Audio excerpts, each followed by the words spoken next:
Hello everyone, welcome to MDC Learning, Standard SY BCom, subject Financial Accounting, and our today's topic is Final Accounts. I already solved many questions of admission of a partner under Final Accounts under admission of a partner.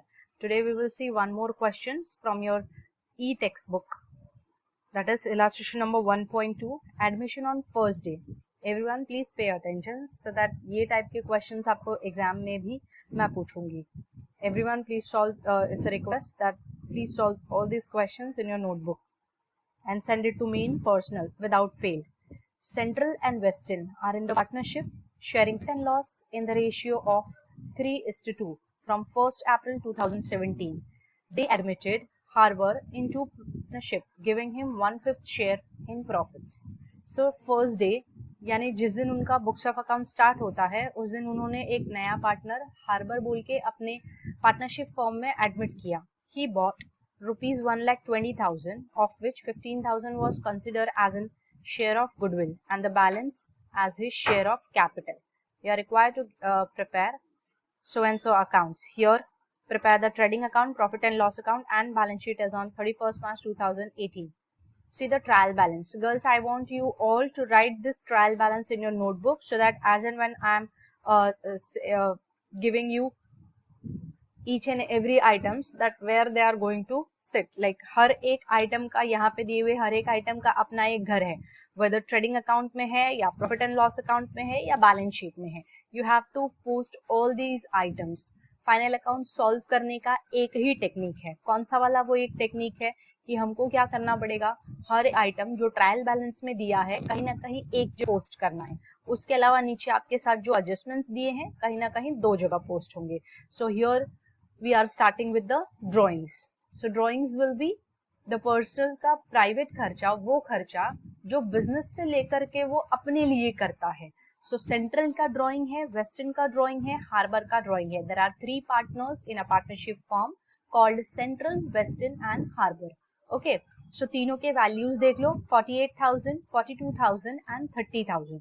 So this is the drawing where it goes profit partners के capital account के debit side पे चला जाएगा. See partners का capital account कभी आपको prepare करने के लिए नहीं बोलते हैं क्वेश्चन में, but the fact is you have to prepare that account. वो अकाउंट आपको ऑटोमेटिकली प्रिपेयर करना ही पड़ता है, ठीक है ना. सो वो एक चीज है, यहाँ पे आपको वो चला जाएगा, एज इट इज पोस्ट हो जाएगा पार्टनर्स के कैपिटल अकाउंट के डेबिट साइड पे. You have purchases which goes trading debit, you have sales return which you have to deduct from the sales, you have debtors चला जाएगा assets में, opening stock debit, wages will be once again trading account debit side, salary will be profit and loss account debit side, building चला जाएगा assets, patents consider as an assets, postage and telegram consider as an profit and loss account debit side, power and fuel trading account debit side, general expenses profit and loss debit side, rent, rates and taxes once again profit and loss debit side, bad debts P&L debit. You have investment which is considered as an asset. Prepaid insurance is always, the word prepaid is come before any expenditure, so we are considering that prepaid is as in profit balance sheet assets because it's already paid. The expenditure which paid in advance is considered as an assets. You have cash in bank. Cash in bank is also be your assets. Bills receivable, again your assets. Rent payable, still you have to pay, that means this is considered as your liability. Outstanding wages, यानी ये वो wages जो आपने अभी तक पे ही नहीं किया, so it is also your liability. Sales will be TC, that is in credit. Purchase return less from purchase, you have to deduct this thing from purchases. Reserve for doubtful debts, that will be old RDD because it is given in the trial balance credit side. जो भी trial balance के credit side में दिया है, अगर आपके पास reserve for doubtful debts, तो हम उसको क्या कंसिडर करते हैं, ओल्ड आरडीडी कंसिडर करते हैं. और बैड डेट्स की फैमिली में इसका क्या होता है, बैड डेट्स की फैमिली में से बेटा इसको निकाल के बाहर फेंक देते हैं, यानी माइनस करते हैं, ठीक है ना. क्रेडिटर्स आपकी लायबिलिटी है, बिल्स पेबल आपकी लायबिलिटी है. Dividend you are going to receive. Dividend का मतलब क्या होता है पता है क्या आपको? Dividend is an return on shares, यानी अगर आपने किसी कंपनी के शेयर्स ले रखे हैं तो आपको उस कंपनी के शेयर्स के पीछे जो कुछ भी रिटर्न आता है उस रिटर्न को आप क्या कहते हो, डिविडेंड कहते हो. So dividend is also comes under profit and loss account credit side because it's your income. Again we have the capital of Central, Western and cash paid by Harbour as on 1/4/2017. Obviously this is the cash paid by Harbour, यानी ये तीन का तीनों values कौन सा है, तीनों values बेटा पार्टनर्स के कैपिटल में. ठीक है ना, ये जो वो पार्टनर्स लेकर के आए हैं उनका पैसा. कम टू द एडजस्टमेंट्स आपको भी पता है हर एक एडजस्टमेंट का कितना इफेक्ट होता है, हर एक एडजस्टमेंट का 2 इफेक्ट होता है ना, कहीं ना कहीं 2 जगह, हर एक अपने अपने घर में जाते हैं पर कहीं ना कहीं 2 जगह पे जाते हैं. Clear girls? So let us start with the closing stock. Closing stock से स्टार्ट करूंगी मैं. आपके पास closing stock was valued at 1,95,000. मतलब मुझे सुन रहे हर एक बच्चे को पता है कि 1,95,000 का जो क्लोजिंग स्टॉक है उसका 2 इफेक्ट होता है. ये आप 11th स्टैंडर्ड से सुनते आ रहे हो. Trading account credit side, balance sheet asset side. Yes, very good. Please write it in your notebook. Next is goods costing ₹12,000 have been stolen but not entered in the books. चलो चोरी हो गई है ना, तो 12,000 का गुड्स अगर आपका चोरी हो गया तो चोरी हुआ या जल गया या बेच दिया गया तो बिजनेस के बाहर ही ना, यानी एक इफेक्ट तो फिक्स है ट्रेडिंग अकाउंट क्रेडिट साइड और दूसरा effect will B it's your permanent loss. और अगर ये आपका परमानेंट लॉस है तो आप इसे कहाँ रिकॉर्ड करें, ऑब्वियसली आपके प्रॉफिट अकाउंट के डेबिट साइड पे. क्या लिखने वाले हो, देखो goods loss by theft ₹12,000. Right off 20% of patents. अब ये जो पेटेंट्स, ट्रेडमार्क, कॉपीराइट्स, गुडविल, ये सब चीजें होती है ना, ये सब आपका नेम और फेम बढ़ाती है ना, और ये मटेरियलिस्टिक चीजें नहीं होती है ना, ये पेपर पे होती हैं. यानी अगर मैं बोलूंगी रिलायंस इंडस्ट्रीज, ठीक है ना, या फिर नाइकी बोलूंगी तो आप उसका वो लोगो बना के मुझे समझा सकते हो कि लाइक ऐसा वाला लोगो जिसका भी होता है वो उसको बिलोंग करता है. रिलायंस इंडस्ट्रीज बोलूंगी तो आप वो सर्कल जैसा कुछ ऐसा आर बना के मुझे बता सकते हो कि ये जो पेटेंट है, ये जो कॉपीराइट है, ये सिर्फ और सिर्फ रिलायंस इंडस्ट्रीज को बिलोंग करता है. सो ये सारी जो इनटेंजिबल एसेट्स होते हैं ना, इन इनटेंजिबल एसेट्स को हम डिप्रिशिएट नहीं करते, इनकी वैल्यू को हम राइट ऑफ करते हैं हर साल. So patents is to be write off 20%. तो क्या करने वाले हो, पेटेंट्स के पास जाओगे, 20% उसकी टोटल वैल्यू का माइनस करोगे और ले आकर के प्रॉफिट एंड लॉस अकाउंट के डेबिट साइड पे लिखोगे patents to be return of 16,800. I will show you in your this thing. Balance sheet में मैं आपको दिखाऊंगी. देखो यहाँ पे लिख रखा है आपका पेटेंट्स राइट ऑफ 20%, 84,000 का 20% कैलकुलेट करोगे तो 16,800 which comes on the profit and loss account debit side, paterns write off. Okay, चलो नेक्स्ट अपने को एडजस्टमेंट कौन सा दिया है चेक करो. Next adjustment will be create provision for doubtful debts at the rate 5% on debtors. तो ये कौन सा वाला भाई है, उनका बड़ा बेटा है, छोटा बेटा है? ऑब्वियसली छोटा बेटा है, इसलिए परसेंटेज में आया है. बड़ा होता तो पूरे बड़े वाले अमाउंट के साथ आता. So what we are doing basically, create provision for doubtful debts at the rate 5% on sundry debtors. So we are doing basically 5% हम किस पे calculate करेंगे, debtors पे calculate करेंगे. Here is the debtors of rupees 4,83,000 और 4,83,000 के ऊपर 5% calculate करोगे और ले आकर के कहाँ लिखोगे, profit and loss account debit side पे. ये जो बैड डेट्स दिख रहा है, बैड डेट्स, इसके साथ आपको बैड डेट्स डीडी को ऐड करना और ये जो ओल्ड आर इसको आपको माइनस करना है. Next is create depreciation at the rate 10% per annum. So depreciation का क्या करते हैं, बेसिकली एसेट्स में से माइनस करना होगा. And second effect will be profit and loss account debit side we are giving.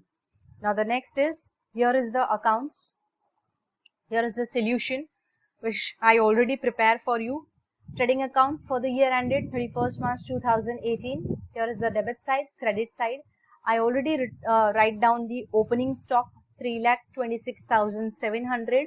Under that purchases followed by purchase return, वो जो आपको माइनस करना होता है, gives you 1963,200. Wages किया 2,41,800. After that sales followed by sales return then closing stock, then goods lost by theft. मैंने बोला ना, गुड्स किसी भी कंडीशन, किसी भी काम के लिए अगर आपके बिजनेस से बाहर जाता है तो that comes under this thing, आपके लिए वो इसके अंदर आ जाता है। कहाँ पे? ट्रेडिंग अकाउंट में आ जाता है। So here we have profit and loss account for the year ended 31 March 2018। एक चीज नोटिस की गर्ल्स, यहाँ पे प्रॉफिट एंड लॉस अकाउंट कैसा बनाया है? एक सिंगल कॉलम बनाया है। यहाँ पर मैंने डिफरेंशिएट नहीं किया, ये एडमिशन वाला प्रॉब्लम है, फिर भी मैंने यहाँ पे आपके पास अमाउंट के 2 कॉलम्स नहीं बनाए, which I done in earlier problems. अगर आप पहले के प्रॉब्लम्स के बारे में सोचोगे तो मैंने उसमें ना आपके पास कॉलमनर फॉर्मेट में प्रॉफिट एंड लॉस अकाउंट बना के दिखाया है। ऐसा क्यों? क्योंकि साल के बीच में एडमिशन हुआ तो आपका हर एक वैल्यू जो है वो शिफ्ट हो जाता है। लेकिन अगर पहले साल के पहले ही दिन एडमिशन हो गया, ठीक है ना, साल के पहले दिन हो गया मतलब see the question they have return eight top from 1 अप्रैल 2017। ये सेंट्रल और वेस्टर्न का 1 अप्रैल 2017 से ही वो लोग ने एडमिट कर लिया था, और उसी दिन उसने हार्बर को एडमिट कर लिया for the 1/5 share in profits. So we are not going to make a separate account, like we are not going to make the separate column for pre-admission period and post-admission period. We have to prepare only one column here, that is particulars and particulars amount ka only one column of amount we are going to prepare, because the admission is done in the first day of the financial accounting year. So here you have salaries, postage and telegram, power and fuel. See, power and fuel I told you to write in the trading account, but still that power and fuel, if you are writing in profit and loss account, the answer is not going to change anymore. Then general expenses, I mean your balance sheet get tallied. Then general expenses, then rent rates and taxes. You have bad debts. See, they are giving like this RDD. आपके new RDD में से आपका old RDD minus करके total RDD का value they have return outside. If you are following the previous format of this thing, like अगर मैं आपको यहाँ पे वो प्रीवियस फॉर्मेट बताऊं तो प्रीवियस फॉर्मेट में आपके पास आ जाएगा बैड डेट्स। 1 मिनट, आपको आप कैसे लिखते हो? बैड डेट्स, ठीक है, फिर plus new bad debts, then once again you are writing plus bad debts के बाद न्यू बैड डेट्स के बाद new RDD minus old RDD. यानी बेसिक अगर अपने को फॉर्मेट देखना है तो we are writing here bad debts plus new bad debts plus new RDD minus old RDD. That is the basic format. If you are writing like that, or if you are writing like that you are writing bad date separately, and in the next line you are writing RDD or new RDD minus old RDD, then also it's okay. The answer is not making any kind of difference. So here we have gross profit, which I directly find out from the trading account, and I already posted into the profit and loss account credit side. The dividend, I already told you, the dividend is the return from shares. अगर आपने shares लिए हैं तो उसके पीछे जो return आता है, we call them as an dividend. तो वो dividend भी आपको as it is he record करना है. Here we have partners capital account also. तो partners capital account का format I already told you कि partners capital account का format होता, then partners का capital account के credit side पे first entry is of Central, Western and Harbour. वो आपका 1,80,000, 1,05,500, एंड देन यहाँ पे हमने बाय कैश लिखा है। बाय कैश क्यों लिखा? बिकॉज ये वैल्यू अपने को कैश में मिस्टर हार्बर ने लाके दिया है। नो डाउट उसके कैपिटल अकाउंट में उसी के कॉलम में लिख दिया, मतलब that is consider as in his capital, but it is not balance brought down because this value is not comes from last year. ये वैल्यू लास्ट ईयर से नहीं आ रही है ना, ये वैल्यू आपके पास अभी आई है, अभी जब वो कैश में लेकर के आया तब आपके पास ये वैल्यू आई है। So we can write like this, अपने को ऐसे लिखना पड़ेगा बाय कैश। लाइक उसकी जर्नल एंट्री कैसे होने वाली है आपके पास, देखो cash account debit to partners, like partner capital Q Harbour capital account, है ना, यानी कैश आपके पास आएगा हार्बर कैपिटल अकाउंट के कॉलम में आएगा।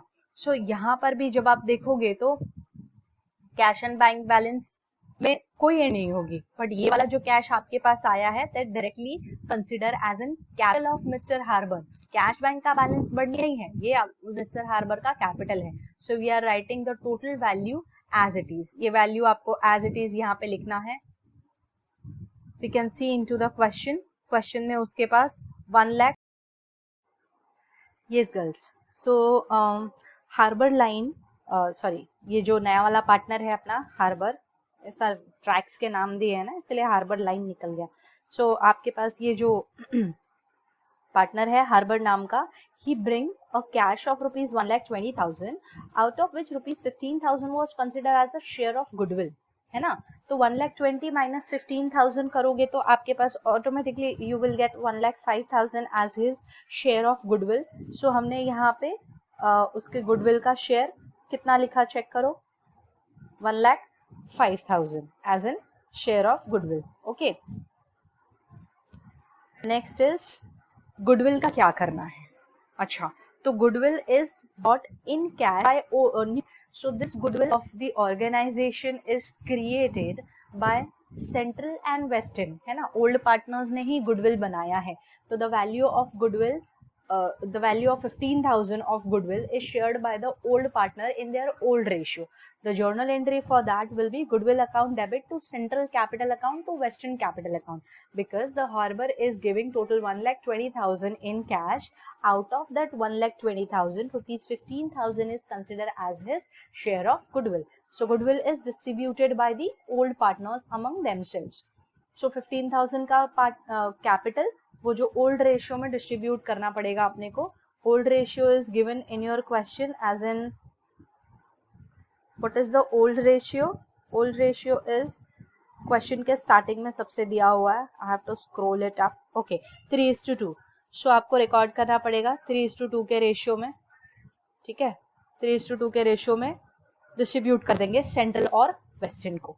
Okay, next is you got net profit in profit and loss account, which you distributed in all three partners into their new profit sharing ratio, that is 2,41,632 and 1,61,088 and 1,06,80. We are going to distribute that net profit into the partners capital account credit side, that is 241,632, 161,088 and 1,08,680. वो net profit भी distribute हो गया। So we are going to close this partners capital account. Credit side पहले close करो, debit side close करो, जो heavy है उसको दोनों साइड पे लिखो। That is the fundamental format to find out the balance, है ना। सो अपन ने ये वाला अकाउंट क्लोज किया, फिर इसका वैल्यू लिखा डेबिट साइड पे। ओके, डेबिट साइड पे फिर ड्रॉइंग्स की वैल्यूज जो हमने क्वेश्चन में से उठा के डायरेक्टली लिखे थे वहां से माइनस कर लेंगे, तो we got the balance carried down. As in Central का कॉलम 382,632, एज इन वेस्टर्न का कॉलम 225,588, एज इन हार्बर का column that is 175,680, and all three values will be posted into the balance sheet as on 31st March 2018. Girls, अगर आप balance sheet tally करते हो तो get 3 out of 20 for this question. You know ना, last time का paper pattern was get change, तो same आपके पास SY में भी नया बदला हुआ पेपर पैटर्न है, जहाँ पे आपको 20 मार्क का एक क्वेश्चन आता है। तो 20 मार्क के एक क्वेश्चन में this type of question can be expected, ऐसे टाइप के क्वेश्चन एक्सपेक्ट किए जा सकते हैं, जहाँ पे आपको टोटल बैलेंस शीट को टैली करके देना होगा with in the given period of time. So you have building less depreciation, you have patents less return off, you have investment, then closing stock, it is already there in the question. We have debtors of 4,83,000, then we have to deduct RDD from the debtors, that is 24,150, तो अपने को net value मिल जाएगा 458,850. We have prepaid insurance and cash and bank balance. So here we are going to tally our balance sheet. अभी ये question में मैंने balance sheet tally किया है। मैंने ये क्वेश्चन में आपके सामने कुछ भी लिख के नहीं दिया, प्रीवियस क्वेश्चंस में भी मैंने आपको पीछे कुछ ऐसे लिख के नहीं दिया है। But girls, I want you to solve into your notebook, and if you find any kind of difficulties you can message me in personal. आप मुझे पूछ सकते हैं पर्सनल में मैसेज करके किसी भी टाइम पे। Now this is very much visible to you all. Girls, my voice is also not that much difficult to understand. आपको समझने के लिए बहुत ज़्यादा मुश्किल नहीं होगी. Please see the videos many times if you don't understand a single concept. कुछ भी एक concept आपको समझ में नहीं आया तो आप ये वीडियो फिर से देख सकते हो. ऑनलाइन लर्निंग का ये एक अच्छा वाला एडवांटेज है. So the next is adjustments, and then after that adjustments पहले आपको trial balance post करना है, and after the trial balance you have to do some kind of adjustments, and if you find any kind of difficulties you can message me in personal.